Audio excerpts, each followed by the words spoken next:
GracePointe, welcome, welcome. Stand with us, sing with us, laugh with us, dance with us. You're the soul who understands the skies that made me who I am.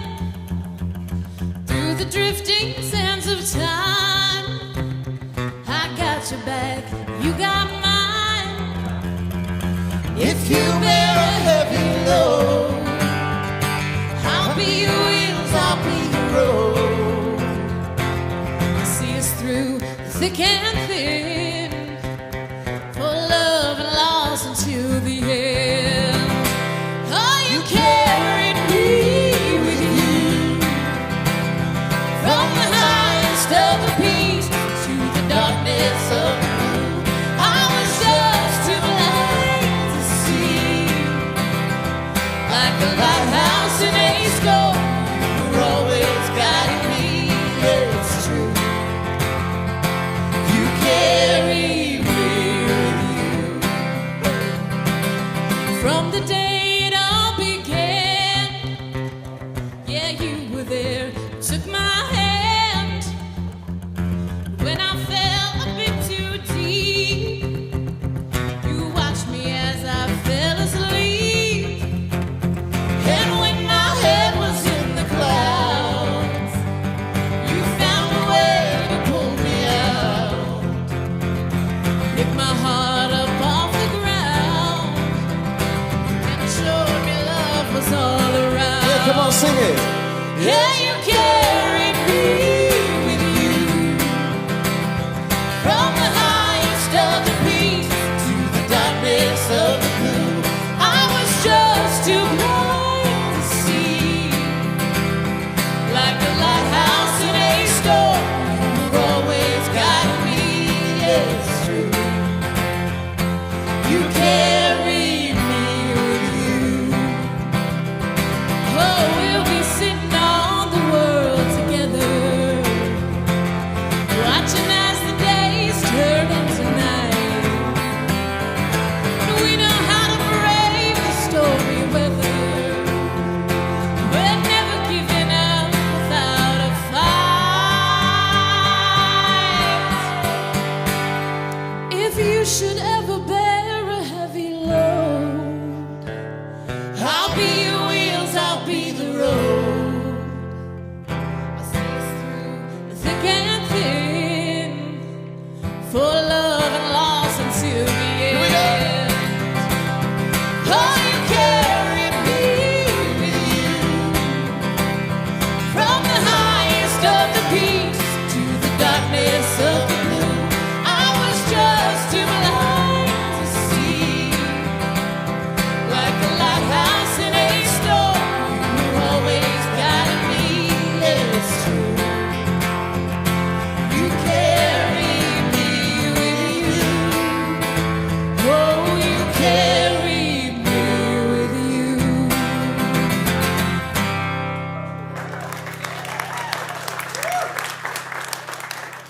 So good, so good. Look who we have back with us. It's our beloved Cassie, and she's actually here for this week and next week. So we get to see her. We're so glad that she's with us. We're glad that all of you have joined us too at GracePointe. We love that you're here. We hope that you feel safe and seen and loved exactly how you are. We're going to sing some songs. We've got a good message from Josh today, but again, we're so glad that you've joined us. Sing with us.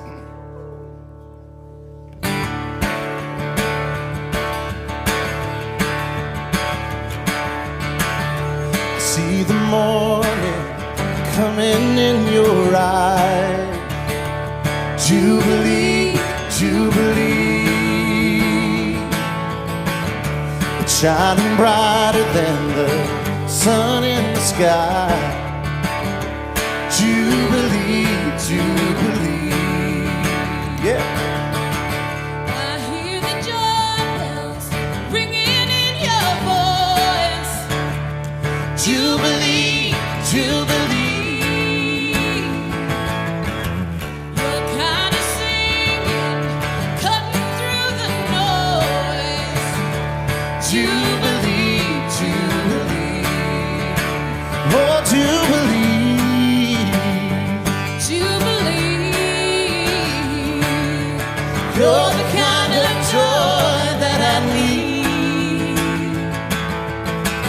It's shining brighter than the sun in the sky. Jubilee, Jubilee. Oh yeah.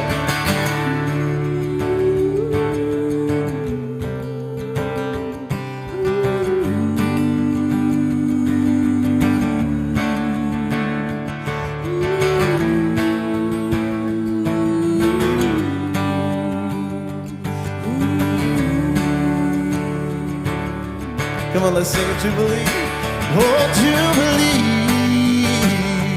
Jubilee. You're the kind of joy that I need. Yeah, it's shining brighter than the sun in the sky. Jubilee, Jubilee. One more time. Oh, Jubilee.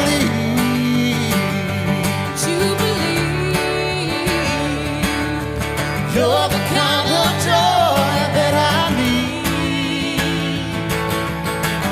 It's shining brighter than the sun in the sky.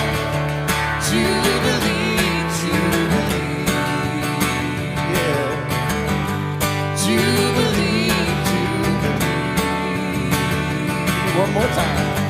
Jubilee, Jubilee.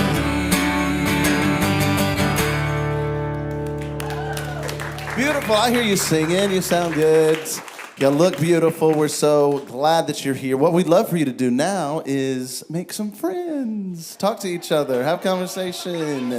We'll be back in a couple minutes. We love you.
GracePointe. Hi, Lee. How are you? I need to yell in the... I know, you guys are so excited today. My name is Emily Wire, and I am the Director of Operations here at GracePointe, and I just have a couple of announcements for you. First, if you are new, which I see a lot of new faces today, then if you scan the QR code that is on the screen, then you can get a link tree of everything that we'll be talking about, and you can also sign up for our weekly newsletter through the connection card. Our two announcements are that Common Ground, which is our social group for like 30, 40s-ish, meets today after church at Smokin' Thighs, which is right around the corner after our second gathering. And then Salt and Pepper, which is our social for 40, 50-ish, whatever, meets at the Wedge, which is right on the other side of this wall after this gathering. Even if you don't fall into those two categories per se, if you want to come have lunch with someone, pick a group. They're both great. Love them both. GracePointe's goal is to create a safe, affirming, and transformative community. If you would like to support us in our endeavor to reshape what Christianity and what faith looks like, then you can do so in multiple ways. You can text any dollar amount to 84321. You can go to gracepointe.net/give, scan the QR code, and tap the Give button, or you can Venmo us, and just don't forget, we have an E on the end of GracePointe. Thanks. Thank you, Emily. I know y'all just sat down, but I am going to invite you, if you're willing and able, to stand back up with us and help us sing this beautiful song by a group doing amazing things in the world, putting beautiful music. The Common Hymnal, I don't know if y'all are too familiar, but this is a song that is a GracePointe favorite called The Kingdom Is Yours.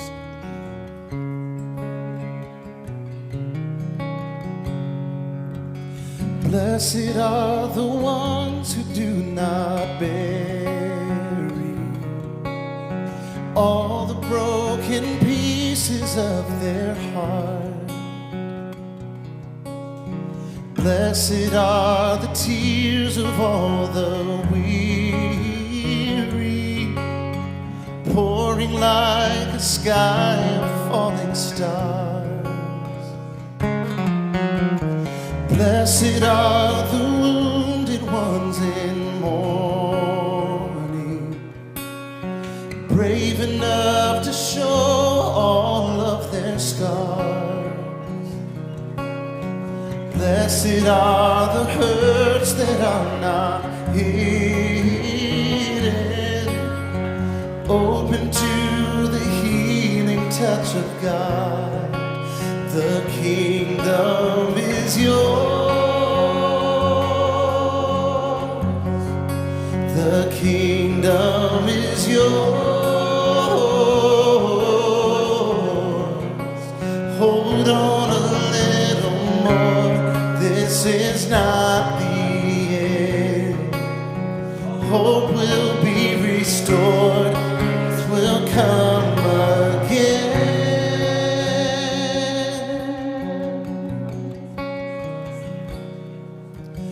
Blessed are the ones who walk in kindness, even in the face of great abuse. Blessed are the deeds that go unnoticed,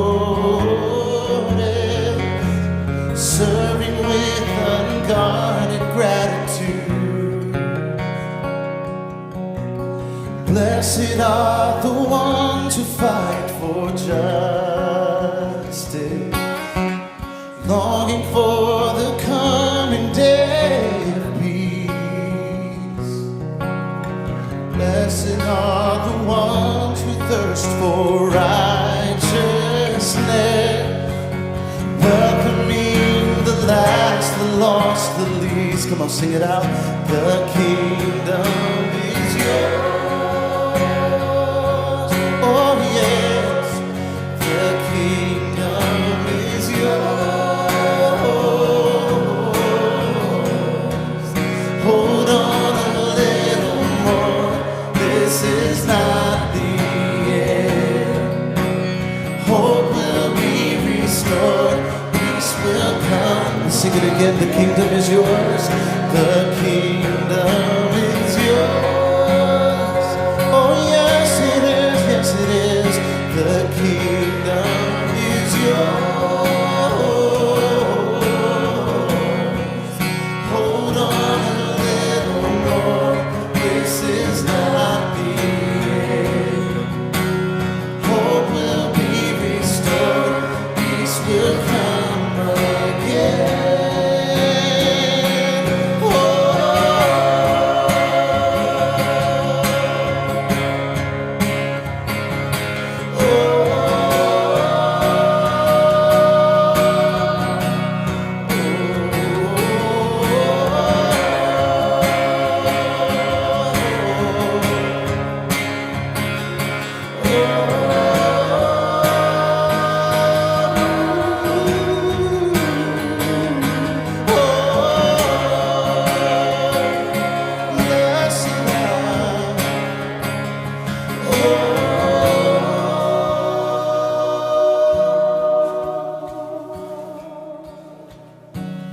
blessed are the ones who suffer violence,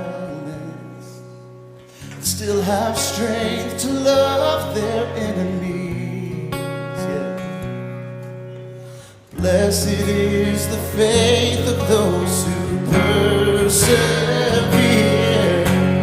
Though they fall, they'll never know defeat. The kingdom is yours. The kingdom is yours. So hold on a little more. This is not the oh no. Hope will be restored. Peace will come again. Oh, the kingdom is yours and yours and yours. The kingdom is yours. So hold on a little more. This is not the hope will be restored. Hope will be restored. Peace will come again. Hold on a little more. This is not the end. Oh no. This hope will be restored. Peace will come again.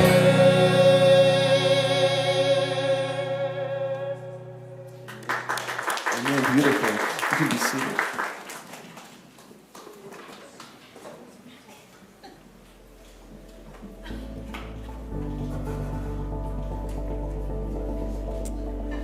Good morning, GracePointe.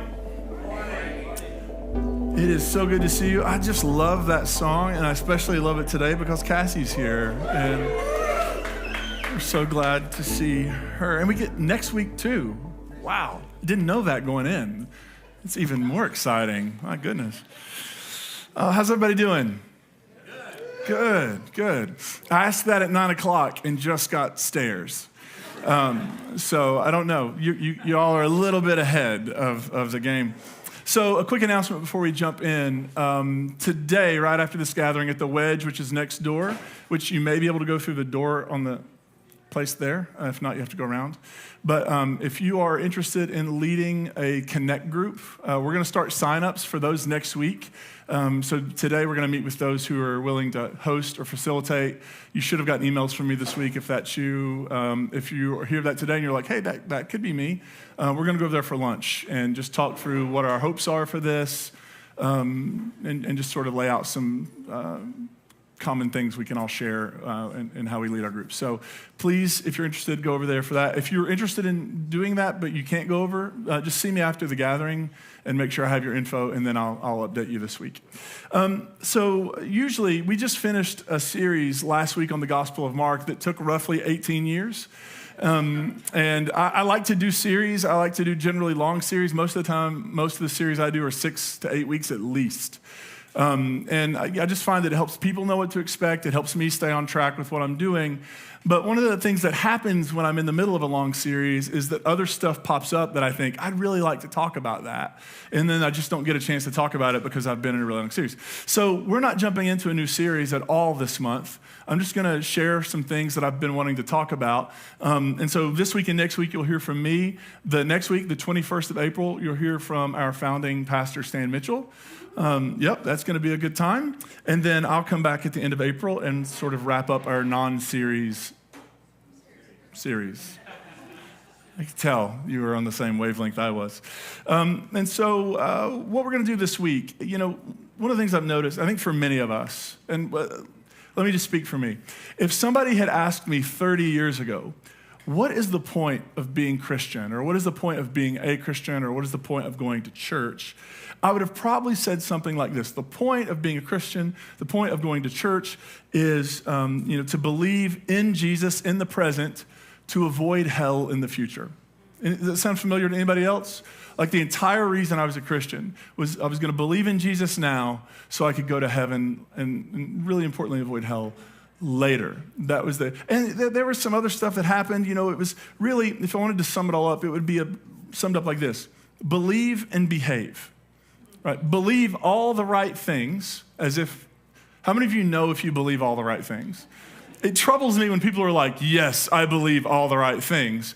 We don't know that's true, but let's assume you could. Believe all the right things and then behave. Act like you're supposed to act. Don't, for me, 30 years ago, that would have meant not using certain words, not ingesting certain substances, going to church every week and pretending I liked it even if I was miserable. Being a Christian, like the things you do. And so it was believe and behave. What I didn't realize at the time is that believing and behaving, holding on to certain beliefs and then projecting a certain kind of behavior didn't actually transform me. Like it didn't really do what I was told it would do at the heart level. Like if you just have the right beliefs and if you act the right way, then something will happen inside of you. And really the only thing I got was kind of guilt and shame because there was this tension between the things I'm being told to believe this, but I'm not sure about it. And I'm told to behave this way, but I'm not sure about it. And so it didn't actually do the work it was meant to do because my faith was primarily cosmetic. It was primarily surface. It was primarily about projecting a certain kind of thing. And what I've learned over the years is that transformation, like when we're talking about like actually a core transformation of who we are as people, isn't behavior modification. It isn't primarily about stop or even start, just doing some things to be perceived a certain way. Transformation is actually the result of interior work. Before it ever is visible on the outside, it's the result of something that's happening in a subterranean level in your heart, in your soul, in your gut, whatever language you want to use for that. But transformation begins there. It's not something you act your way into.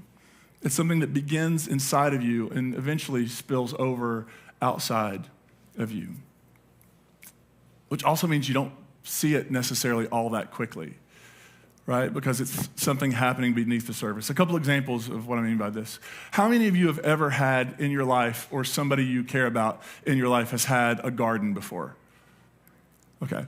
I remember when I was a kid, my great-grandmother, there was a little field. It's not even calling it a field would be offensive to people who call things fields, but we called it the bottom. It was just this little stretch of land, and she would have a garden in it sometimes when I was a little kid. And my one memory is a copperhead crawling through there, and then I was no longer allowed to go in the garden, right? So I was scared of gardens as a kid because snakes.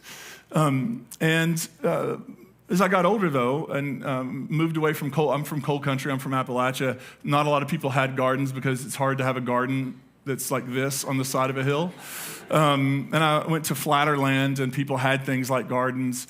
And one of the interesting things, when Carla and I finally, moved into our first house that was ours in the banks, and we got one of those box gardens, you know what I'm talking about? You build to pretend like you have a garden, and you fill it full of dirt, and you plant things in it. It was just, and she grew up around all that. So I know she had to think I was just an idiot. But I would go outside, like we would plant stuff, and I would go outside every day and just be completely flabbergasted that something was happening with it. Right? You put a seed in the ground, you water it, the sun does what the sun does, and then in a couple days, this thing that was just a seed, and you put it in the ground and you can't see it anymore. It's like it's not even there. It's like hide and seek with a seed. And you go out, and suddenly there's this little thing poking through. It's a sprout. And before long, it's shooting up. And then before long, you have a zucchini and squash plant that has taken over everything. Like all you wanted was enough to bring in the house, and you don't see one for a couple days, and then you have to have 3 neighbors come help you carry it off, because it just, like, once it starts, it really goes, but it begins under the surface. And if you were to just plant your garden one day and walk by it the next day, you may look at it and say, this is a failure, because I don't see anything going on. But really, if you get on YouTube and watch a time-lapse video of a seed where you can see what it's doing, it's actually doing stuff. And sometimes usually before it grows up, it grows down. And it actually grows roots. And it's the roots that enable the plant to then grow up. And for so many of us, we were given a Christian faith that did not teach us how to grow roots. It just expected us to grow tall. And the reality is, it's the root system that actually makes this whole life thing for a plant possible. And I think it's what enables transformation to become a reality for us, is tending to the roots and allowing what's happening underground to happen so that then whatever happens above ground can. Another example. It just happened the other day that I happened to look at my 14-year-old, almost 15-year-old, and realize that he is taller than so many people now. He's taller than my wife. He's taller than grandparents. He's taller than people who have previously been taller. He's not taller than me, but he's taller than people. That's a point of contention in our house. But he's taller than a lot of people around him. Like he's turning into, and I just get on my phone and flip back and look at pictures of the day he was born, and he was just tiny. I mean, I was scared to death of him because I just knew I was going to break him. You know what I mean? Like that sort of tiny. And it seems like overnight, he's just sort of grown into this tall person, but I didn't notice it. Like it was just the other day when I looked at him and I was like, whoa, you're not a little kid anymore. You're like, you're big. Look at you. And this happens with my kids every time I go somewhere without them. I'll go on a trip for a couple days. I'm only gone a couple days, and I'll come home, and it seems like their vocabulary has grown. Their personalities are even more personalityable. You know what I mean? Like they're different. And really, the reality is they haven't changed that much, but it's when you're right up against something, you don't realize that right in front of you, they're growing. And they're not just growing up, but they're also growing mentally, and they're growing emotionally and socially. There's all this interior work that's happening as they grow up physically. There's interior work that's happening in them that's helping them become more mature, right? Not so mature that they won't smack each other, but more mature. And I bet if I, from the time they were born, just had a camera on them and time-lapsed the whole thing, it would just be so cool to see them. But that actually happened. I just didn't notice it because it happened right in front of my face. The interior work is what makes all the rest of everything actually work. But I think it's important to note that there is a difference in change and growth, right? Change is inevitable. You're going to change whether you want to change, whether you like change. How many of you love change? Okay. How many of you absolutely hate change and you're mad I'm talking about it? Just throw a hand up. Okay. We got some change haters. Here's the bad news. The bad news is, regardless of what we do, to be a living being in the world means change. Even though I'm done growing tall, I'm changing every single day. The Greek philosopher Heraclitus said you can never step in the same river twice. And when I first heard that in high school or college, I thought it was the dumbest thing I'd ever heard until I realized it's exactly right. Because you can go to the Mississippi River, you can put your foot in the Mississippi River 100 times and you'll be in 100 different rivers. Continuity because it has the same name, but that water is gone. And that's a brand new river. Every single day, that's sort of us, right? We change. We're in a constant state, a constant flux. That's just what it means to be human. But there is a big difference between change, which happens whether you intend it, whether you like it, whether you want it. It's just the fact. There's a big difference in change and growth, right? Because to grow implies some other things are going on, right? You plant a seed, you water it, it blooms, it does a thing, it grows up. You're watching something, it's changing, but it's changing in a really specific, intentional way. Now, sometimes things may happen and you didn't intend them, right? And it still helped you grow. Like how many of you have ever made a mistake and you learned something from that mistake and it helped change your life in really meaningful ways? And you would say, I wouldn't go back and change it. But I bet, actually, if you could avoid that mistake in the future and still learn the same lesson, you probably would, right? I mean, so sometimes you can accidentally learn and grow, absolutely.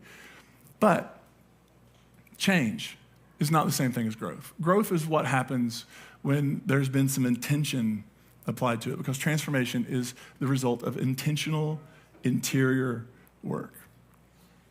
One of the things I'm more convinced of than ever is that becoming certain kinds of people, becoming more generous, more compassionate, more loving, all of those things, it takes intentional work.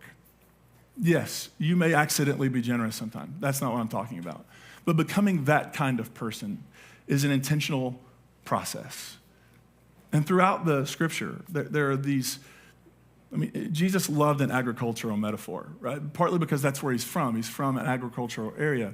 But I think partly because it sort of encapsulates and captures a reality that we know to be true as human beings. He actually, in Mark, we just finished the Gospel of Mark. In Mark chapter 4, he tells a story, and it's known as the parable of the sower, where he talks about the kingdom of God. And the kingdom of God, as we talked about in that series on Mark, you can also say the dream of God, how God would run the world, like God's vision for the world.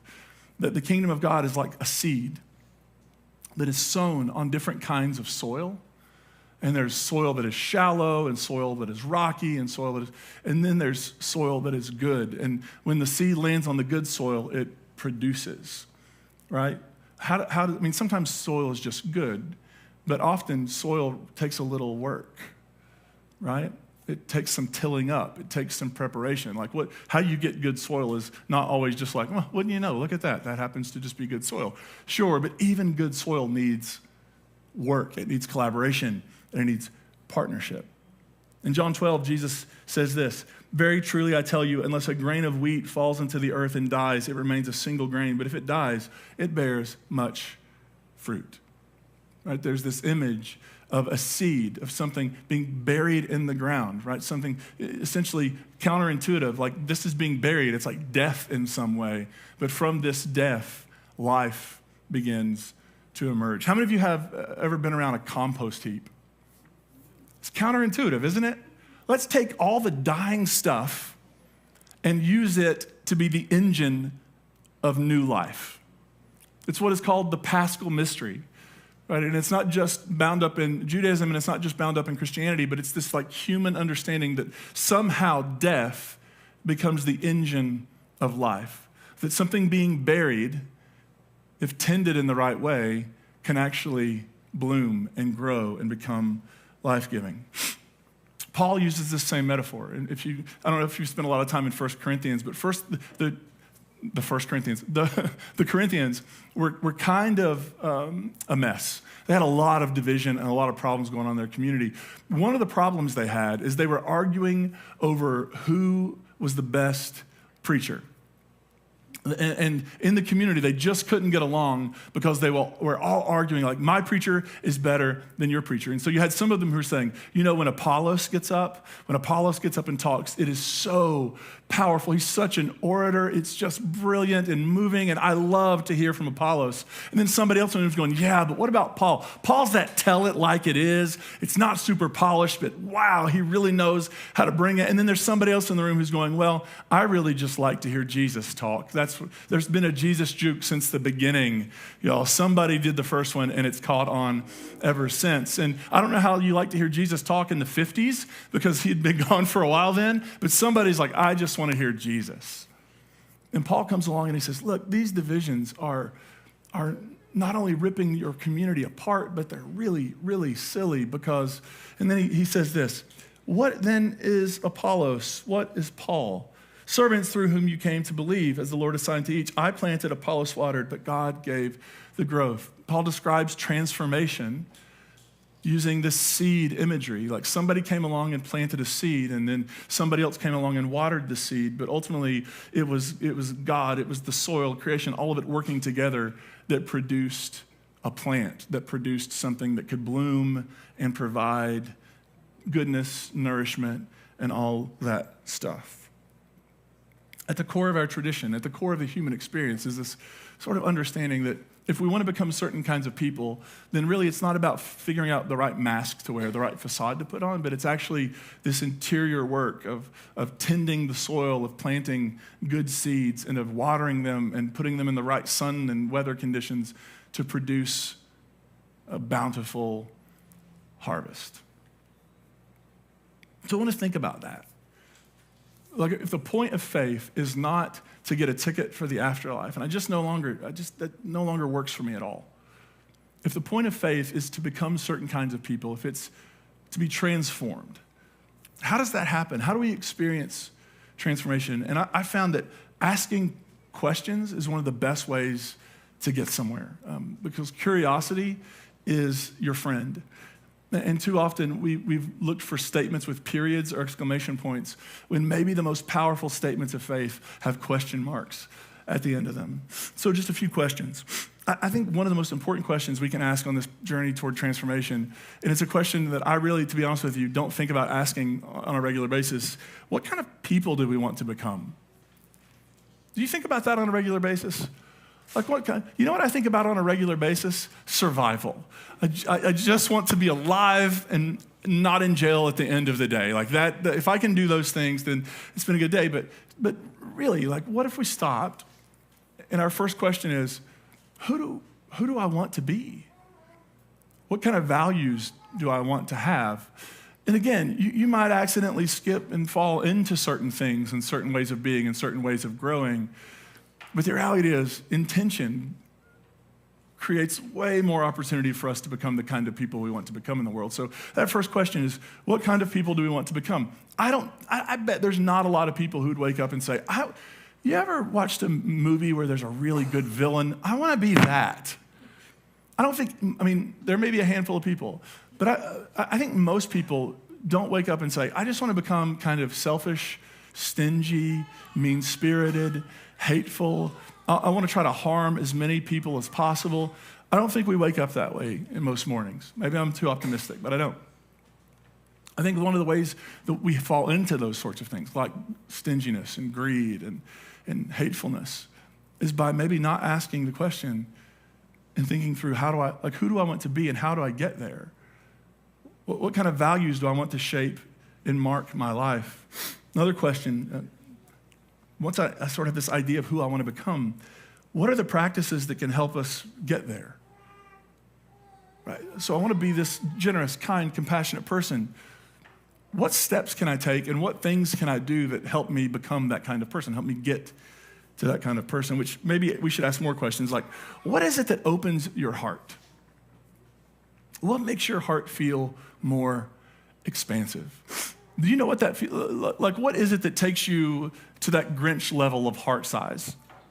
Like that expands from 1 to 3 sizes. What is it that does that?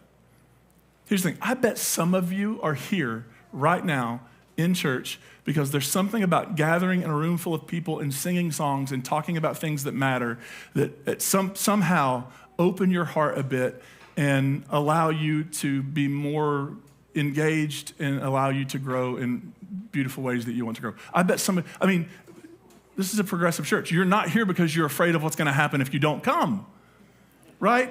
Like you're not going to if you skip church, you're not going to get a flat tire. And if you do, it's not because God's like, they missed last week, flat tire for them. It's a terrible, terrible coincidence. But we keep showing up week after week. We keep doing this together. And I'm sure it's not because we can't think of anything else to do with our time. I mean, we've all heard of brunch. Why is it that we keep showing up? I think, for me, It's because there's something about this, being in a space with other people, talking about things that matter, welcoming one another, singing together. It's like, why do people go to concerts?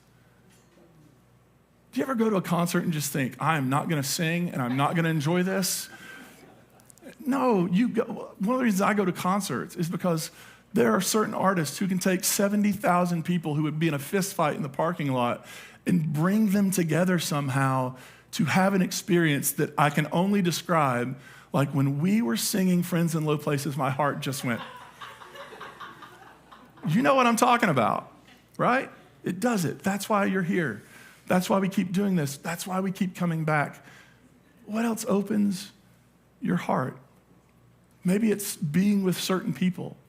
I mean, this is one of the reasons we're starting connect groups and hope you'll consider joining one so that we can regularly get together with a group of people and hear stories and share stories. And something about that experience, it happens every time. Last week, we had a visitor here for Easter, and she took 5 minutes to share a story with me.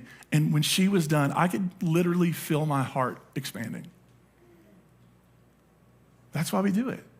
That's why we have relationships. That's why we gather in communities or in smaller communities. That's why we go to lunch. That's why we go to coffee. It opens our hearts. Hearing stories, sharing humanness opens us up in some sort of profound, beautiful way. Maybe for you, it's a sunrise, and you get up obscenely early just to see the colors in the sky and just to be a part of creation as it's waking up.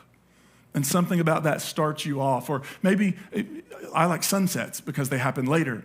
And so maybe for you it's a sunset. And so you sit there with a coffee or a glass of wine and you're watching the sun as it begins to sink down and the sky's orange and it's red and pink. And there's just something about that you take a deep breath and you can feel yourself becoming more open to the world, more open to yourself, and I bet somehow more open to whatever this mystery we call God actually is. I think it's happening.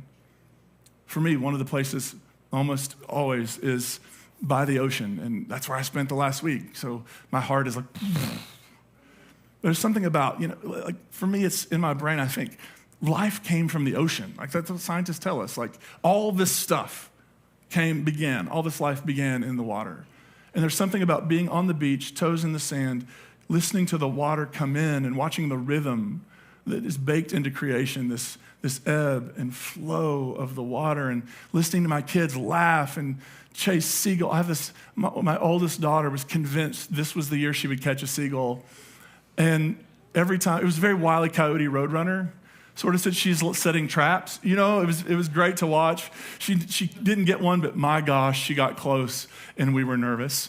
And asked her, what are you gonna do if you catch the seagull? She's like, then I'll have a seagull. Okay, great, good for you. But something about in that chair, toes in the sand, listening to the waves come and go, the sound of my kids, and there was just something about it that I could take a deep breath and I could feel myself opening up to possibility and to potential. Some people may call that rest. And maybe for some of us, we're so busy and we're so burning the candle at both ends that if we take 5, there'll be this temptation to feel guilty about it. But then when you realize everything in creation needs a break, you can feel yourself resting and being put back together, and something about that then opens you up in new ways. What is it that opens your heart? Here's another question. What is it that challenges you? Because I think growth often comes through being challenged. What is it that challenges you? What is it that causes you to think more deeply? Maybe it's a person or a group of people, and they challenge you, but what if that challenge is ultimately about trying to open you up and shape you in new and interesting ways? I had a friend who, years ago, and we were sort of that counterpoint to each other. I remember one time we were doing this thing on hell, and I was doing the whole part like it's not real, and he was doing it is. And he actually said to me, he's like, if there is not a heaven to gain and a hell to avoid, you wouldn't want to know me. I was like, I don't know that I want to know you now. But I definitely think hell's real for you. You should definitely, whatever keeps you from being a serial killer, man, that is what you need to believe in. But that relationship for me was actually really, really, because it was kind and generous and respectful, that challenge was really helpful for me. Or maybe it's not even a person. Maybe it's a challenging situation or circumstances. Or maybe it's just pressing and testing and pushing yourself to new experiences and new opportunities that maybe you would never have tried before. Maybe it's risking, I don't know, something, whatever that is for you. And then what is it that really inspires you? What is it that gets your creative juices flowing? Because in my mind, whatever growth is and whatever transformation is, there is a creative aspect to that. What I've found in my life is that the times when I'm growing the most, I'm probably also engaged in some sort of creative act the most. And so whatever that is, maybe for you it's journaling. Is anybody like me, you buy untold amounts of journals and never write in them? Just never. Anybody else want to just own that with me? But for some people, their journal is it is like a direct line to their growth, because for them, they're getting it all out. Maybe for you, it's creating something. Maybe it's painting, dancing, singing, butter sculpture. I don't know. It takes all kinds. Because without you, the butter sculptors, where would we be when we're planning an event and need something carved out of butter? Thank you for your service. What is it that creates awareness in us? Because it's very easy to go through life completely unaware, isn't it? I love this story, and I have no idea. Even the people who have written about this story will say, we don't know if this is a true story. So no, this may not be a true story, but it involves the Swiss theologian Karl Barth. Anybody know Karl Barth? He was a Swiss theologian in the 60s, and he lived in Switzerland. And he was riding on a trolley, right, public transportation, and this guy gets on. He's a visitor from the U.S., and he gets on, and he sits down next to Karl Barth, and they strike up this conversation, and like, oh, are you visiting? Yeah. Where are you visiting from? You live here? Yeah, I live here. And he says, well, since you live here, I just thought I'd ask, do you by any chance know Karl Barth? And Barth looks at the guy and says, know him? I shave his face every morning. And then the guy gets so excited, then his stop comes, he gets off the trolley, and he goes and tells everybody he meets that, you won't believe it, this morning on the trolley, I met Karl Barth's barber. It's like not getting the point, right? Because you're not aware. And awareness, what is it that opens your awareness up? What is it that causes you to be present? There's a great story in the Hebrew Scriptures of Jacob where he's on the run. He's stolen his brother's birthright. His brother Esau wants to kill him. And he's on the run to his uncle's house to find some cover. And on the journey, he falls asleep, and he has this vision of a stairway stretching to the heavens. And after he wrote a song about it, he wakes up, and he has this great line, the Lord was in this place, and I wasn't aware. What he doesn't say is, I just was here hanging out, and God showed up. Which is kind of the language we tend to use. God showed up. Like, what happened? Church today, God showed up, finally. Right? I was in the DMV line today, and God showed up. I don't know what that would look like. God showed up. No. Jacob has the right intuition. This has all been going on everywhere, and I just checked in. It's Moses. The rabbis would discuss and debate. Did the bush suddenly catch fire for Moses, or was the bush always burning and Moses had been by it how many times? Elizabeth Barrett Browning has this great poem where, this is a paraphrase, but she says, every bush is on fire, but only those who see it will see it, right? That's totally not what she says, but it's the gist. So what is it that creates awareness in you? What is it that keeps you from sleepwalking? What is it that helps you check into the moment? Not the future, not the past, but here. I think that's figuring that out as part of our transformation journey. What makes you feel alive? What builds the muscles of gratitude, generosity, and compassion? Because I've come to realize those kind of things are muscles. The more you build them, the bigger they grow. You exercise your gratitude muscle enough, you will become the Arnold Schwarzenegger of gratitude. But if you ignore it and you don't exercise it, that muscle can atrophy. And so what are we doing that helps build the muscles of the kind of things we want to incorporate and have become part of the core of who we are? Because I don't know about you, I want to be a more grateful person moving forward than I am right now or than I have been. I want to be a more generous person even moving forward than I am right now or I have been. I want to be a more compassionate person because I have this deep conviction that that's the reality we call God. That's what God is like. And again, people keep saying, but what if you're wrong? I'm just convinced that if I am wrong, and I'm wrong about a lot of stuff, I don't know what it is or I'd fix it. But the things I'm wrong about, it's not because I've gone too far and that I've wagered that God is too loving, too compassionate. It's not that somehow I am suddenly more compassionate than God.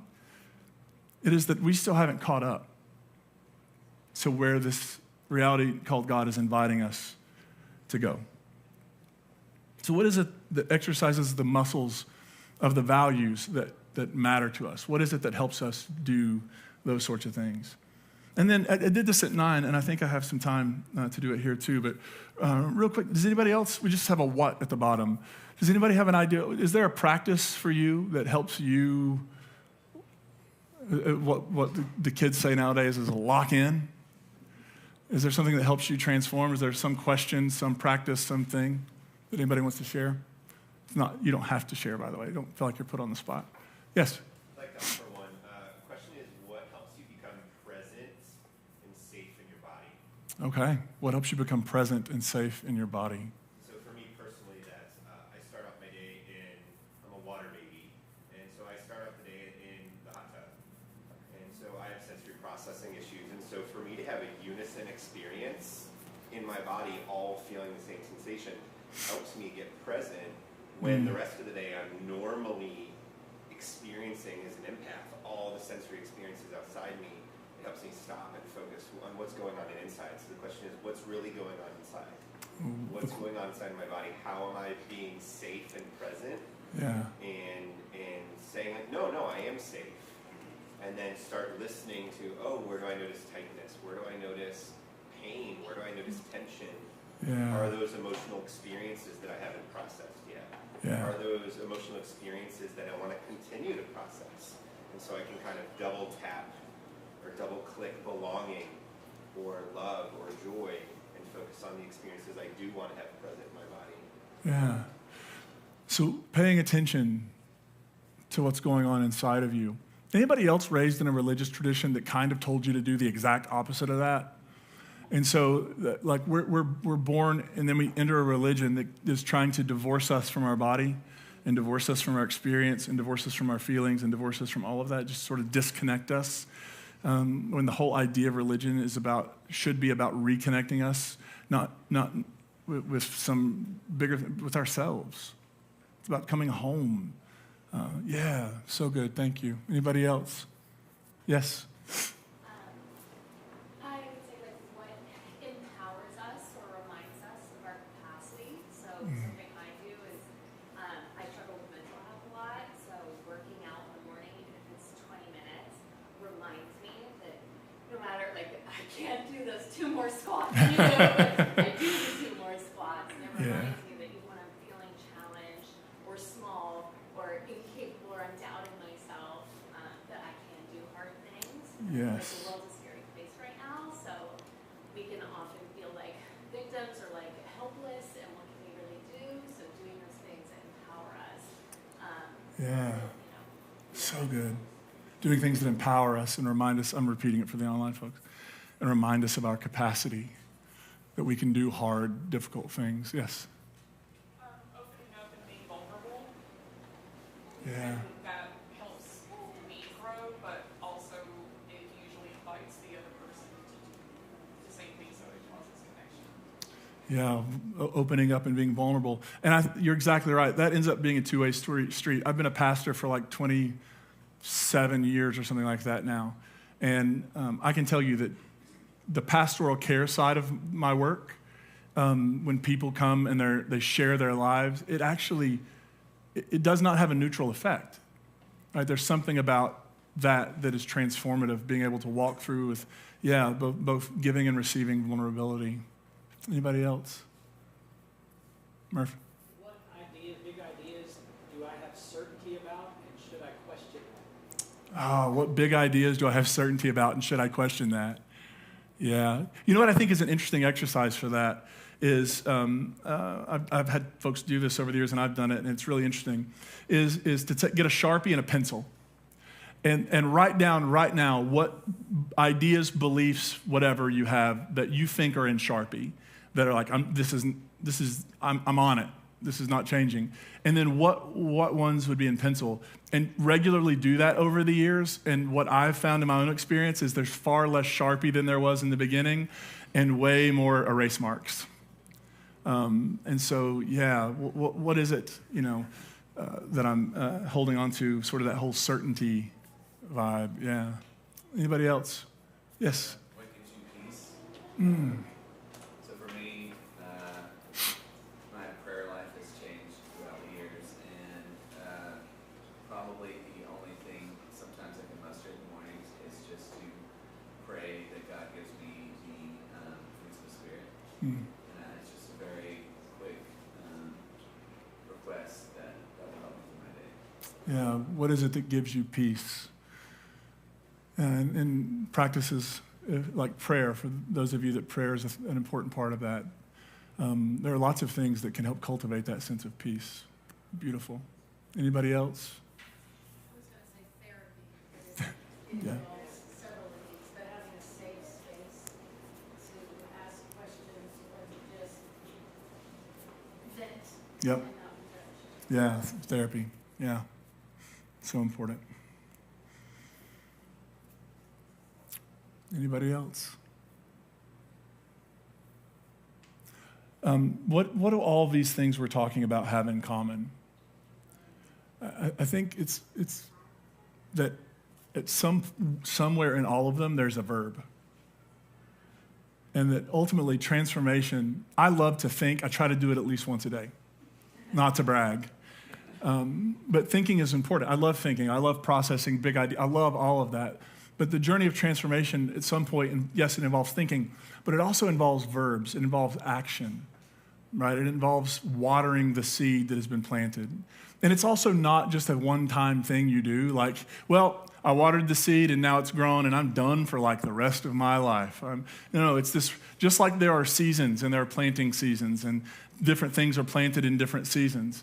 Our lives, the journey of transformation is this regular process of having good things planted in the soil and then tending them and caring for them as they grow up. And then we're like, oh, gosh, I've really done a lot of work in this particular area, and I feel like I'm a different person now, and I'm becoming more the person that when I ask the question, what kind of person do I want to be, I'm on the journey there. But over here, I sense this is my next area of growth. And so now I'm going to come over here and I'm going to tend that seed and I'm going to, does that make sense?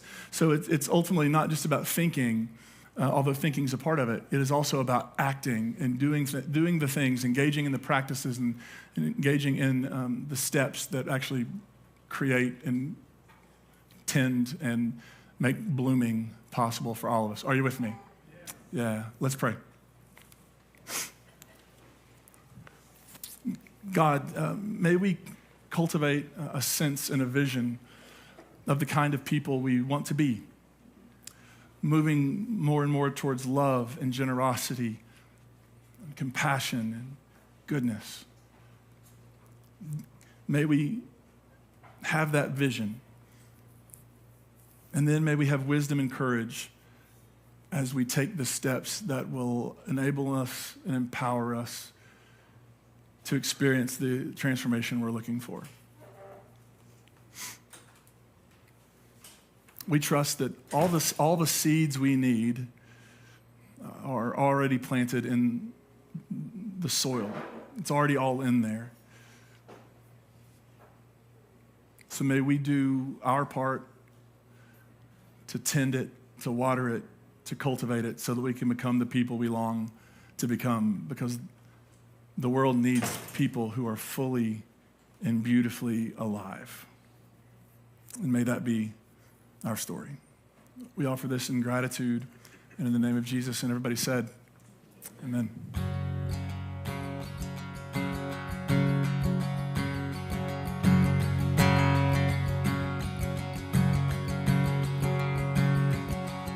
When all your hopes are shattered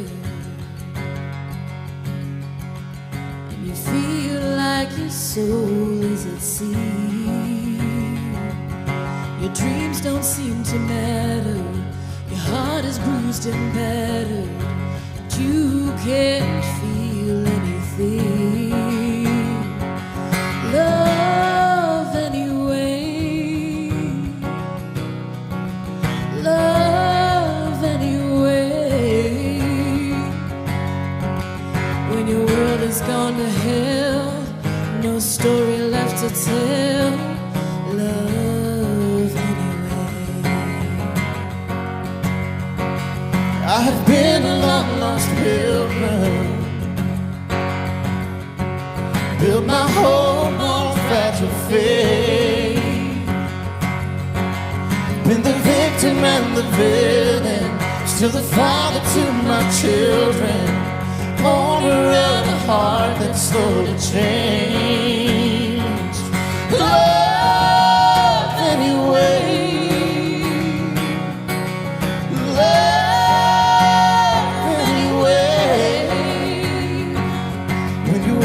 On to hell, no story left to tell. Love anyway.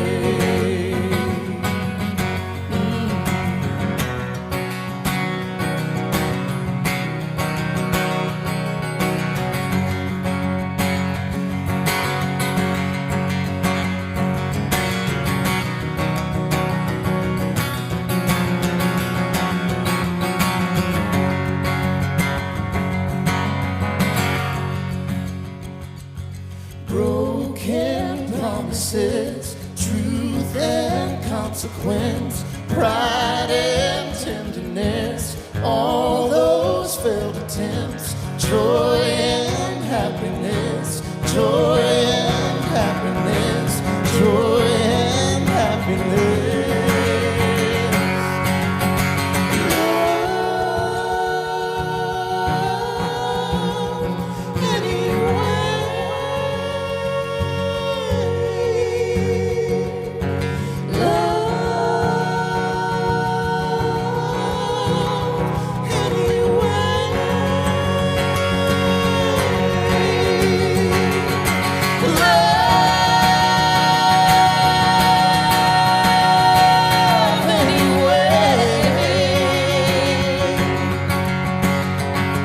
When your world is on to hell, no story left to tell. Love anyway. Oh yeah. When your world is gone to hell, no story left to tell. Love anyway.